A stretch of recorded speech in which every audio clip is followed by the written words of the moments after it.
नमस्कार साथियों, हमारे YouTube चैनल तैयारी 24x7 में आपका स्वागत है। और आज का जो वीडियो है वो फिजिक्स का वीडियो है। और इस वीडियो में मैं ध्वनि एवं तरंग गति से रिलेटेड 25 क्वेश्चन को लेके आया हूं। और यह 25 के 25 क्वेश्चन बहुत महत्वपूर्ण है। आए दिन आप देखते होंगे कि ये जो 25 क्वेश्चन है वो लगभग एग्जाम में आते रहते हैं। तो चलते हैं हम ध्वनि एवं तरंग गति से रिलेटेड जो 25 क्वेश्चन है उसकी शुरुआत करते हैं।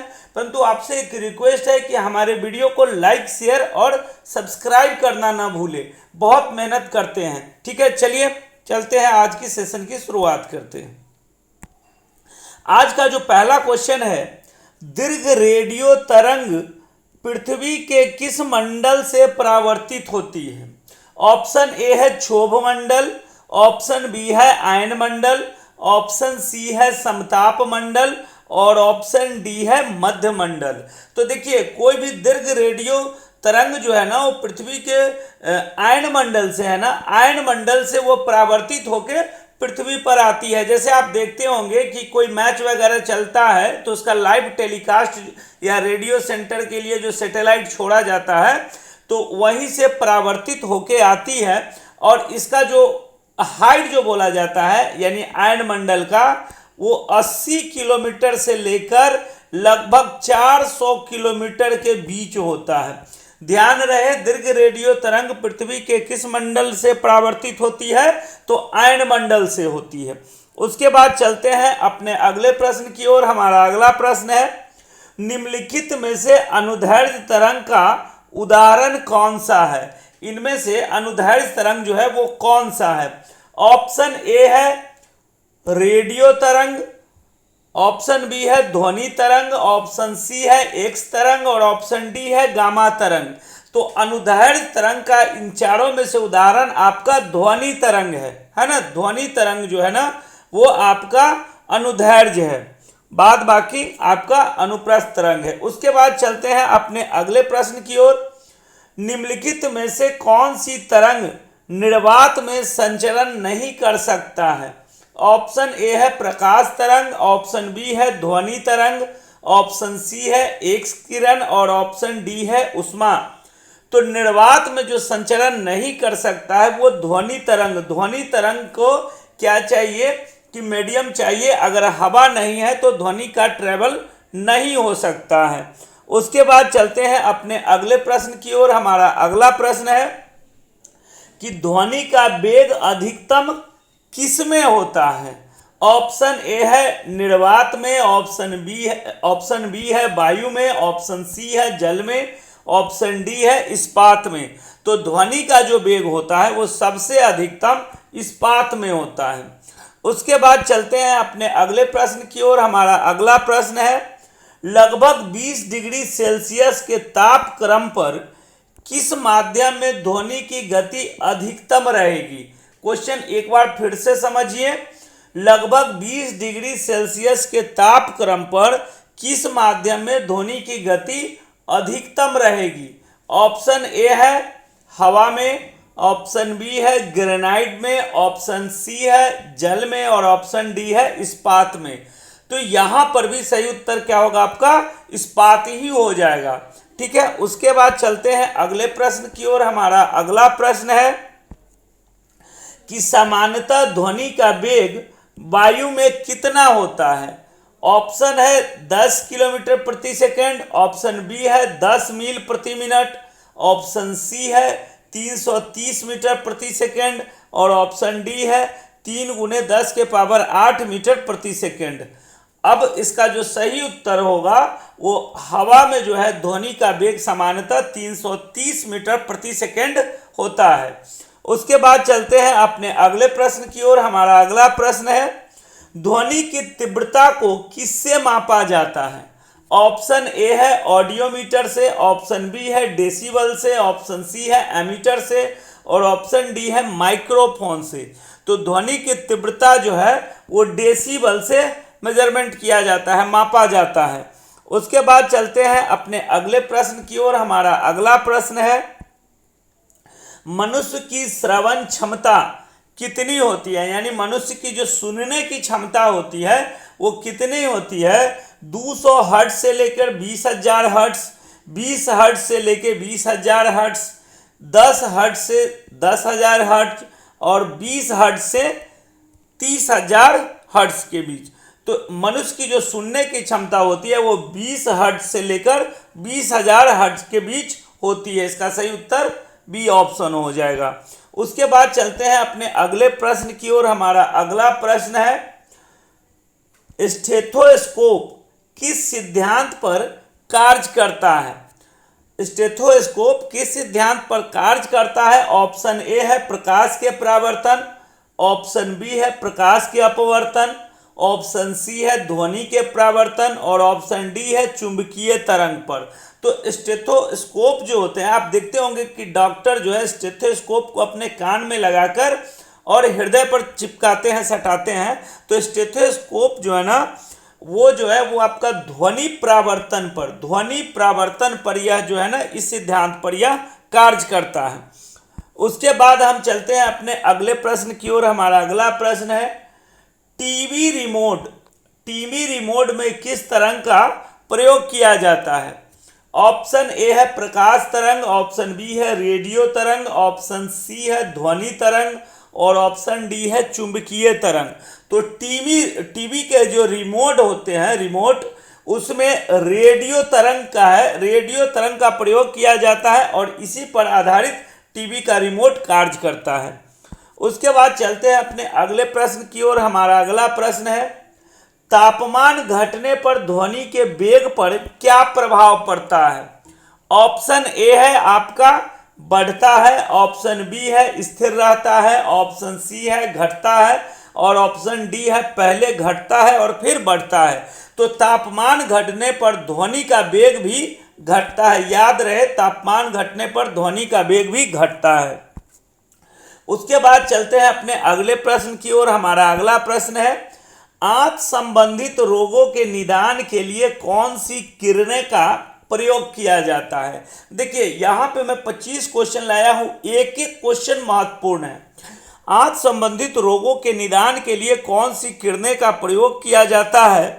तो ऑप्शन ए है एक्स किरण, ऑप्शन बी है गामा किरण, ऑप्शन सी है अल्फा किरण और ऑप्शन डी है परावैंगनी किरण। तो आंख संबंधित रोगों के निदान के लिए एक्स किरण जो है ना इसका प्रयोग किया जाता है। उसके बाद चलते हैं अपने अगले प्रश्न की ओर। हमारा अगला प्रश्न है निम्नलिखित में से कौन सी तरंग अनुप्रस्थ तरंग है? ऑप्शन देखिए, ऑप्शन है प्रकाश तरंग, ऑप्शन बी है गिटार का तरंग, गिटार एक वाद्य यंत्र होता है इसका तरंग, भूकंपीय इस तरंग और ऑप्शन डी में है उपरोक्त सभी। तो देखिए इनमें से प्रकाश तरंग, गिटार का तरंग और भूकंपीय इस तरंग, ये सारे तरंग अनुप्रस्थ तरंग है। तो इसका सही उत्तर क्या हो जाएगा? उपरोक्त सभी। उसके बाद चलते हैं अगले प्रश्न की ओर। हमारा अगला प्रश्न है रात्रि दृष्टि उपकरण यानी नाइट विजन डिवाइस में प्रयोग की जाने वाली तरंग कौन सी होती है? ऑप्शन ए है अनुदैर्ध्य तरंग, ऑप्शन बी है अनुप्रस्थ तरंग, ऑप्शन सी है अवरक्त तरंग और ऑप्शन डी है परावैंगनी तरंग। तो याद रहे रात्रि दृष्टि उपकरण यानी नाइट विजन डिवाइस में प्रयोग की जाने वाली जो तरंग होती है वो अवरक्त तरंग होती है। कौन होती है? अवरक्त तरंग होती है। इसे इंफ्रारेड वेव भी कहते हैं, इंग्लिश में इसको इंफ्रारेड वेव भी बोलते हैं। उसके बाद चलते हैं अपने अगले प्रश्न की ओर। हमारा अगला प्रश्न है ध्वनि का तारत्व यानी ध्वनि का जो पिच होता है वो किस पर निर्भर करता है? ऑप्शन ए है तरंगदैर्घ्य, ऑप्शन बी है आवर्तकाल, ऑप्शन सी है आवृत्ति और ऑप्शन डी है ध्वनि की चाल। तो इसका सही उत्तर जो होगा ध्वनि का जो तारत्व यानी पिच जो होता है वो उसके फ्रीक्वेंसी पर निर्भर करता है। आप देखते होंगे कि कोई मेल का आवाज़ और फीमेल का आवाज़ जो है ना वो चेंजिंग होता है, उसका मुख्य रीजन यही होता है ध्वनि का तारत्व, है ना। और वो डिपेंड किस पे करता है? तो वो फ्रीक्वेंसी पर करता है। उसके बाद चलते हैं अपने अगले प्रश्न की ओर। हमारा अगला प्रश्न है 25 डिग्री सेल्सियस पर किस ठोस पदार्थ में ध्वनि की चाल सबसे अधिक होती है? ऑप्शन ए है स्टील, ऑप्शन बी है लोहा, ऑप्शन सी है कांच और ऑप्शन डी है एल्यूमिनियम। अब देखिए यहां पे थोड़ा क्वेश्चन को समझना है। 25 डिग्री सेल्सियस पर जो ठोस पदार्थ जो है ना उसमें ध्वनि की चाल जो है ना वो सबसे अधिकतम एल्युमिनियम में हो जाती है। एल्युमिनियम में कितना होता है तो 6420 मीटर, 6420 मीटर पर सेकेंड। अब देखिए ये लोहा जो है यहाँ पे होता है आपका 5960 मीटर प्रति सेकेंड। स्टील में जो आपका होता है वो आपका होता है इसका भी 5960 मीटर पर सेकेंड 25 डिग्री पर। और कांच में जो होता है आपका 3980 मीटर पर सेकेंड, है ना। तो 25 डिग्री सेल्सियस पर किसी ठोस पदार्थ में सबसे ज्यादा जो ध्वनि का चाल जो हो जाता है ना वो एल्युमिनियम में हो जाता है। ठीक है, उसके बाद चलते हैं अपने अगले प्रश्न की ओर। हमारा अगला प्रश्न है ध्वनि तरंग में कौन सी घटना घटित नहीं हो सकती है। फिर से समझिए, ध्वनि तरंग में कौन सी घटना घटित नहीं हो सकती है। ऑप्शन ए है तरंगदैर्घ्य, ऑप्शन बी है आवृत्ति, ऑप्शन सी है ध्वनि की गति और ऑप्शन डी है ध्रुवन। तो ध्वनि तरंग में जो घटना नहीं घटित हो सकती है वो ध्रुवन यानी पोलराइजेशन नहीं हो सकता है। तरंगदैर्घ्य तो होता ही, आवृत्ति भी होता है, ध्वनि की गति भी होती है, सिर्फ पोलराइजेशन नहीं होता है, ध्रुवन नहीं हो सकता है। तो इसका सही उत्तर क्या हो जाएगा, ध्रुवन। उसके बाद चलते हैं अपने अगले प्रश्न की ओर। हमारा अगला प्रश्न है बंद चूल्हे यानी ओवन, ओवन जहां पे हम लोग बहुत सारे चीजों को पकाते हैं, बंद चूल्हे में किसका प्रयोग किया जाता है। ऑप्शन ए है रेडियो तरंग, ऑप्शन बी है अवरक्त तरंग, ऑप्शन सी है सूक्ष्म तरंग और ऑप्शन डी है परावैगनी तरंग। तो बंद चूल्हे में आपका सूक्ष्म तरंग का इस्तेमाल किया जाता है जिसको हम माइक्रोवेव भी बोलते हैं। क्या बोलते हैं, माइक्रोवेव, है ना, माइक्रोवेव भी हम इसको बोलते हैं, ध्यान में रहे। बंद चूल्हे में किसका प्रयोग होता है यानी ओवन में किसका प्रयोग होता है तो सूक्ष्म तरंग का प्रयोग होता है। उसके बाद चलते हैं अपने अगले प्रश्न की ओर। कीड़ों को घर से भगाने के लिए कौन सा तरंग का इस्तेमाल किया जाता है।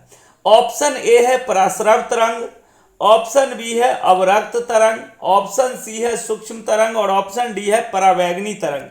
अब देखिए आपको बहुत बार ऐसा मिला होगा कि मार्केट में जो मतलब जो घूम घूम के बेचने वाला होता है वो एक मशीन लेके चलता है और बोलता है कि ये ले लीजिए और इस मशीन को जब अपने घर में बोर्ड में लगा दीजिएगा तो कोई कीड़ा चूहा वो मतलब थोड़ा सा बेवकूफ़ बना देता है, नहीं आएगा। लेकिन यहाँ पे कीड़ा को भगाने के लिए बोला गया है। कीड़ा को भगाने के लिए कौन सा तरंग का इस्तेमाल होता है तो ये जो होता है आपका पराश्रय तरंग यानी अल्ट्रासोनिक जो वेव होता है ना, अल्ट्रासोनिक वेव जो होता है उसको अगर हम घर में बजा दें यानी मशीन के द्वारा बजाएं तो कीड़ा जो है ना वो कीड़ा नहीं आ सकता है। इसका सही क्या उत्तर होगा, पराश्रय तरंग। उसके बाद चलते हैं अपने अगले प्रश्न की ओर। हमारा अगला प्रश्न है कान पर ध्वनि का प्रभाव कितना सेकेंड तक रहता है। ऑप्शन ए है 0.01 सेकेंड, ऑप्शन बी है 0.1 सेकेंड, ऑप्शन सी है 1 सेकेंड और ऑप्शन डी है 10 सेकेंड। तो देखिए कान पर जो ध्वनि का प्रभाव होता है वो बुक में आपने पढ़ा होगा कि 1/10 सेकेंड के लगभग रहता है। तो 1/10 यहाँ कितना है तो 0.1 है। तो इसका सही उत्तर क्या हो जाएगा, 0.1 होगा। कान पर ध्वनि का प्रभाव कितना सेकेंड तक रहता है तो 0.1 सेकेंड या 1/10 सेकेंड भी आपको ऑप्शन में कभी मिल सकता है। उसके बाद चलते हैं अपने अगले प्रश्न की ओर। हमारा अगला प्रश्न है कि ध्वनि जब एक माध्यम से दूसरे माध्यम में प्रवेश करती है तो निम्नलिखित में से क्या नहीं बदलता। यहाँ पे थोड़ा टाइपिंग गड़बड़ हो गया लेकिन सही है। निम्नलिखित ध्वनि जब एक माध्यम से दूसरे माध्यम में प्रवेश करती है तो निम्नलिखित में से क्या नहीं बदलता है। ऑप्शन ए है वेग, ऑप्शन बी है तरंगदैर्घ्य, ऑप्शन सी है चाल और ऑप्शन डी है आवृत्ति। तो देखिए ध्वनि जब एक माध्यम से दूसरे माध्यम में प्रवेश करती है तो वेग पर भी डिपेंड पड़ता है, तरंग दैर्ध्य पर पड़ता है, चाल पर पड़ता है, लेकिन आवृत्ति जो होता है उसका वो होता है क्या, मतलब उसका इस पर कोई प्रभाव नहीं पड़ता है। उसके बाद चलते हैं अपने अगले प्रश्न की ओर। हमारा अगला प्रश्न है, गठिया रोग के उपचार के लिए किस तरंग का प्रयोग किया जाता है? ऑप्शन ए है इंफ्रासोनिक तरंग, ऑप्शन बी है अल्ट्रासोनिक तरंग, ऑप्शन सी है रेडियो तरंग और ऑप्शन डी है अवरक्त तरंग। तो गठिया रोग के उपचार के लिए ना अल्ट्रासोनिक तरंग का इस्तेमाल किया जाता है, जिसको हम पराश्रव तरंग भी कहते हैं, है ना।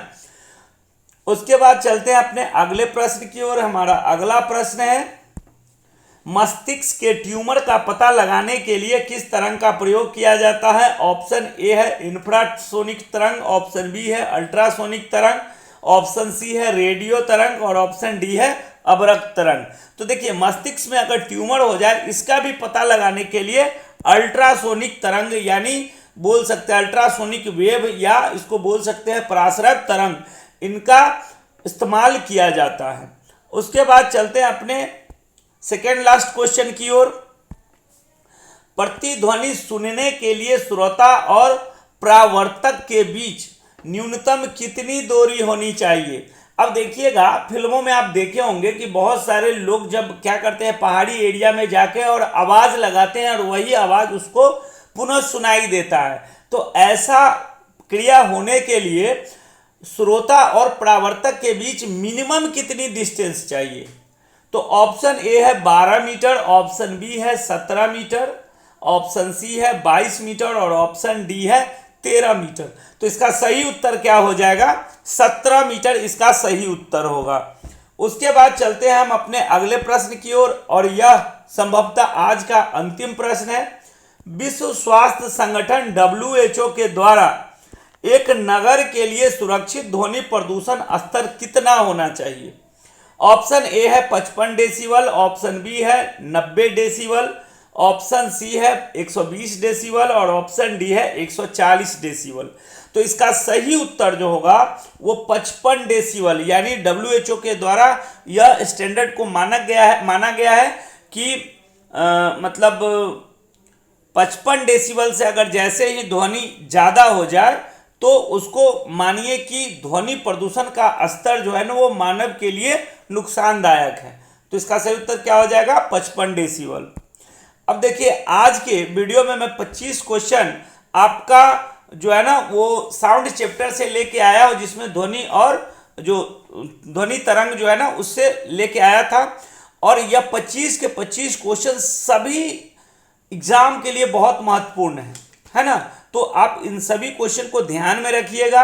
वीडियो में अंत तक बने रहने के लिए धन्यवाद। साथ साथ आपसे फिर रिक्वेस्ट है कि हमारे YouTube चैनल को लाइक, शेयर और सब्सक्राइब करना ना भूलें। तब तक के लिए स्वस्थ रहिए, मस्त रहिए, पढ़ते रहिए। जय हिंद,